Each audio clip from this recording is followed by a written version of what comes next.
त्याच्यामध्ये बऱ्याच प्रकारचं नॉलेज मिळालं. ॲक्च्युली फोर्कलिफ्ट ऑपरेटरचं जे काम असतं तर त्याच्याबद्दलची जी काही माहिती आहे त्याच्याबद्दल पूर्ण एवढं आम्हाला माहिती नव्हतं. म्हणजे फक्त आम्ही फोर्कलिफ्ट घ्यायचो, स्विच ऑन करायचं आणि चालू करायचं, रिव्हर्स फॉरवर्ड या संदर्भात फक्त माहिती होतं. पण त्याचे नक्की काय बाकीचं मास्ट वगैरे जे काय आहे त्याचे इक्विपमेंट त्या संदर्भात काहीच माहिती नव्हती. हे मटेरियल जे आपण उचलायचं आहे तर त्याबद्दल माहिती आपल्याला इथं मिळाली की त्याचं वेट किंवा त्याची लेंथ किती आहे त्याच्यावरून अंदाज घेऊन आपण ते मटेरियल फॉरवर्ड करायचं हे माहिती मिळाली याच्यातून.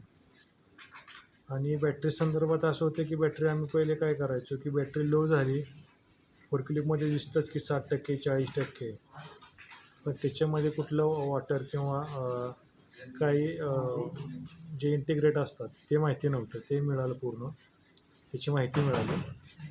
तर एवढंच सांगेन मी.